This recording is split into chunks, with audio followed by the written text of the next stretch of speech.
आज मैं पढ़ने वाला हूँ ये chapter brief overview of Python NCERT का कवर होगा पार्ट 1 में, जिसमें क्या बोलते हैं एनसीईआरटी वालों ने ब्रीफ ओवर तो दिया नहीं, तो मैं देता हूँ ब्रीफ ओवर चैप्टर का। तो सबसे पहले स्टार्ट करते हैं चैप्टर के। जैसे पहले पाइथन होता क्या है, तो ये कोडिंग लैंग्वेज है, प्रोग्रामिंग लैंग्वेज है, जिससे हम कोई भी एप्लीकेशन, कोई भी गेम या सॉफ्टवेयर कुछ भी कोड करके लिख सकते हैं। जनरली बहुत सारे ऐप कोड होते हैं, सबके अपने लैंग्वेज होती है। तो Python one of the language है जो कि ईजी टू लर्न है और ईजी टू अंडरस्टैंड है। तो स्टार्ट करते हैं यहाँ से। यहाँ पे पढ़ने के लिए तुम्हें एक डेफिनेशन दी हुई है, उसको अंडरलाइन कर लेना या फिर ऐसे ही रख लेना याद में, ये कई बार से आ जाता है, जैसे इतना इंपॉर्टेंट तो है नहीं। उसके बाद यहाँ पे आगे बढ़ोगे तो यहाँ पे तुम्हें मिलेगा कि ये पाइथन डाउनलोड करने का कि लिंक है। अगर आप इस लिंक को खोलेंगे, यहाँ पे ये लिंक खुलेगी, वेबसाइट है पाइथन का ऑफिशियल। फिर यहाँ पे हमें जाना है डाउनलोड्स पे, और यहाँ डाउनलोड्स पे जाके इधर दबाना है पाइथन 3.8.7 जो कि लेटेस्ट वर्जन है, और ये विंडोज़ को डाउनलोड कर देगा। और एक इसको डाउनलोड कर ओपन करेंगे तो कुछ इस प्रकार से खुल सकता है। अब पाइथन के अंदर में पाइथन का बेसिकली क्या, उसका शेल खुल जाएगा। अब पाइथन के शेल में 2 मोड होते हैं, इंटरेक्टिव मोड और स्क्रिप्ट मोड। इंटरेक्टिव मोड में क्या होता है, जैसे इंटरेक्ट करते हैं किसी चीज़ के साथ, उसी जैसा होता है कि इंटरेक्ट करने का। जैसे कि हमने कोई भी कोड लिखा, तुरंत आउटपुट आ गया। कोई भी हमने कुछ कैलकुलेशन लिया, तुरंत आ गया। वो एक एक करके रन करता है इससे। अब इसका एडवांटेज क्या है, यानी कि प्रोज क्या है इसके, कि ये हमें इजीली एरर पता करने में इजी देता है, और प्लस हम बिगिनर फ्रेंडली है। लेकिन इसका ड्रॉबैक क्या है कि हमें बार बार हमें स्टेटमेंट टाइप करनी पड़ती है ताकि यूज़ करने के लिए, यानी ये लिखा भी है, हमें ये टाइप करना पड़ता स्टेटमेंट फ्यूचर यूज़ के लिए। प्लस इसमें हम कोई सी डिपेंडेंट वाले स्टेटमेंट यूज़ नहीं कर सकते जो आगे वाले कोड पर डिपेंड हो। फिर आता है और दूसरा मोड है स्क्रिप्ट मोड। स्क्रिप्ट मोड में क्या होता है कि फाइल बना के हम सेव कर लेते हैं। इससे क्या होता है कि हम बार बार उसको रन कर सकते जब मन करे, और जनरली ये सेव होता है .py एक्सटेंशन में, क्योंकि ये फाइल है। इसको हम बना सकते हैं नोटपैड से भी, और आइडियली में भी अपना दिया रहता है फाइल बनाने का। या फाइल में न्यू पे जाएंगे और न्यू पे जाएंगे तो हमें दिखा देगा ये। हमें फिर F5 दबाना है, F5 से एक्सिक्यूट हो जाएगा अपने आप ये, और कोड का कुछ आउटपुट इस प्रकार से दिखा देगा। फिर आते हैं पाइथन के कीवर्ड्स। इसमें से ज़्यादा चीज़ नहीं है, इसमें सब याद करनी होती है। बस ये आप फ्लॉल्स याद कर लो, डन कर लो, ट्रू कर लो, ऐड कर लो, एज और ये डेफ। बाकी मेरे को और कोई मुझे लगा नहीं, इंपोर्ट कर लो, और बाकी इसमें कोई और नहीं है देखने का, बस खुद एक बार देख लो, उसमें ज़्यादा नहीं आता है क्वेश्चन। फिर यहाँ पे आता है कि पाइथन को नाम क्या देना है कोई भी इसमें। तुम लोग आइडेंटिफायर जैसे कि बाद में वेरिएबल लेते हैं, A=टू इतना, B=टू इतना, तो उस प्रकार से वेरिएबल लेना पड़ता है, या एक आइडेंटिफायर लेना पड़ता है किसी भी। आइडेंटिफायर काइंड ऑफ नाम है, जैसे लिखा भी है नाम है, कोई भी वेरिएबल फंक्शन कोई चीज़ का नाम है।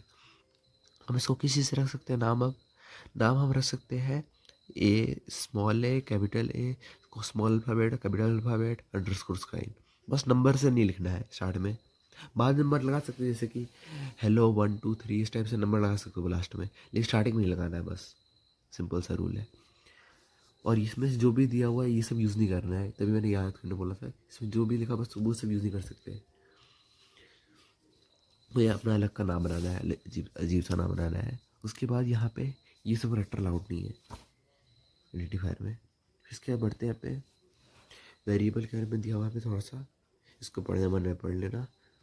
फिर यहाँ पे आता है कमेंट्स। कमेंट क्या होता है कि मान लो कोई भी चीज़ तुम चाहते हो एक्सिक्यूट ना हो, बस मान लो तुमने कोई कोड लिखा, तुम किसी और को दिखाना चाहते हो कोड, लेकिन उसको उतना कुछ कोड दिक्कत ना हो, जल्दी पता नहीं लगेगा, उसको समझने में थोड़ा समय लगेगा, तो उसके लिए तुम लिख सकते हो कमेंट। कमेंट से क्या होता है कि तुम किसी और को अगर कोड देना है और उसको भी मॉडिफाई करना है तो उसके समझने के लिए ईजी होता है।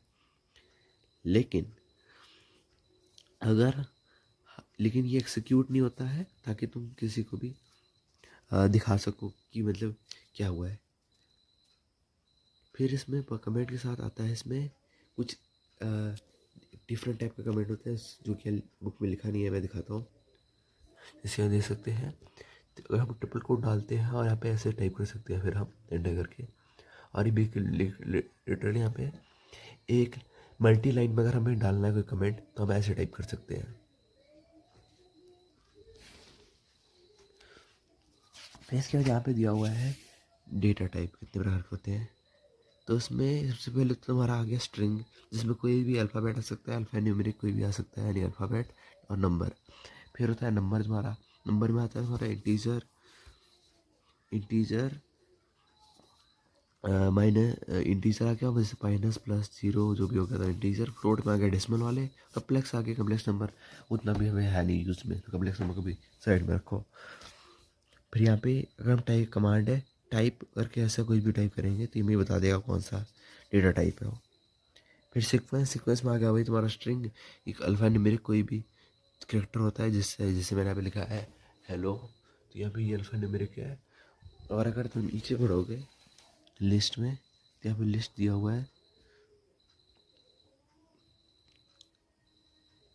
यहाँ पे लिस्ट दिया हुआ है। लिस्ट में क्या होता है, वैसे मल्टीपल हम रख सकते हैं कैरेक्टर्स, लेकिन इसमें हम जब चाहे तो हम चेंज भी कर सकते हैं। इसमें कोई भी मतलब नहीं है, चेंज करना है, कोई भी स्ट्रिंग हटानी है, इसमें से कोई भी ऐड करना है, इसमें एलिमेंट डिलीट करना है, सब यहाँ पे कर सकते हैं लिस्ट में।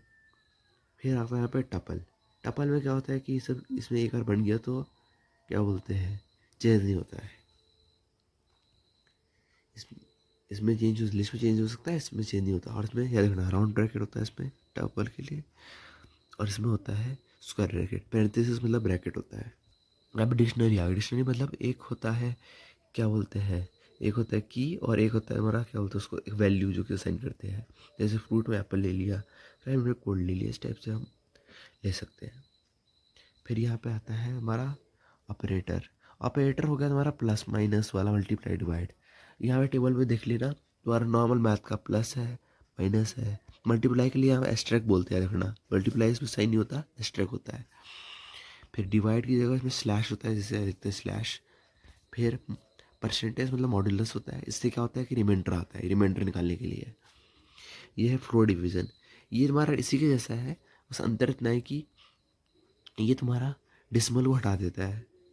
याद रखना ये अप्रॉक्स नहीं करता, डेसिमल हटाता है। कहने मतलब अगर तुम्हारा 2.5 है या 2.6 है तो 2 ही लेगा वो।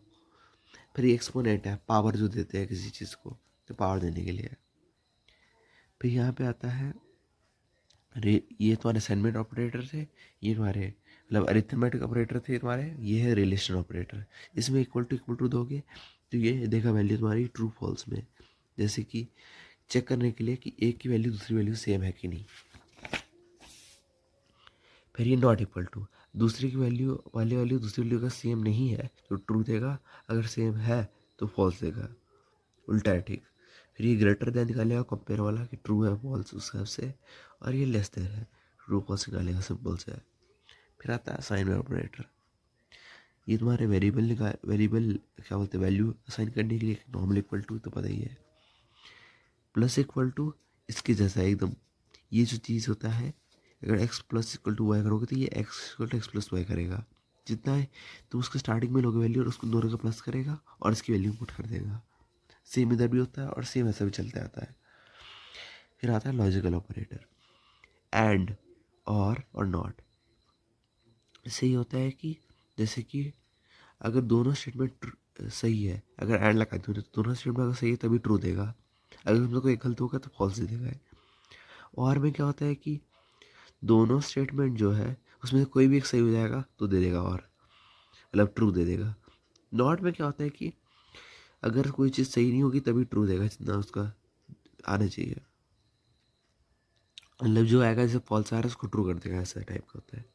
फिर इन कोई भी क्या बोलते हैं लिस्ट या टपल कहीं पे भी है, अगर उसमें है वो वेरिएबल तुमने जो भी यहाँ पे लिया तो इनमें है, उसमें है, ट्रू देगा। अगर नॉट इन करोगे नहीं है मतलब तो फॉल्स देगा। फिर याद आता है प्रेसिडेंस ऑपरेटर, ये इसमें इतना कुछ नहीं करना है तुम्हें, ये बोर्ड मास है तुम्हारा। बोर्ड मास समझ लो वही चीज़ है, इसमें प्रेसिडेंस ऑपरेटर बताया कि कौन सी चीज़ पहले होता है। फिर यहाँ पे आता है इनपुट एंड आउटपुट, ये इसमें हम इनपुट भी ले सकते हैं आउटपुट भी ले सकते हैं, अभी ये सब उतना इम्पोर्टेंट नहीं है। फिर यहाँ पे आता है डिबग का, कि जैसे कि यहाँ पे कोई भी एरर है एक्सिक्यूट नहीं होगा और एरर है तो उसमें डिबग करना पड़ता है। बग क्या होते हैं, कोई भी तुमने कोड में कोई भी प्रॉब्लम है, कोई कोड चल नहीं रहा, कोई चीज़ एरर दे रहा है तो बग है हमारा कोड में अंदर, उसको ठीक करने के लिए डिबग करना बोलते हैं, उसको ठीक करना। अब इसमें सबसे पहले होता है सिंटेक्स एरर। तुमने यहाँ पे ब्रैकेट छोड़ दिया, कुछ कर दिया, तो सिंटेक्स एरर आता है। अगर हम यहाँ पे सही तो लिख दे, सब कुछ कोड सही है, लेकिन हर कुछ आ रही है आउटपुट, तो लॉजिकल एरर है। और अगर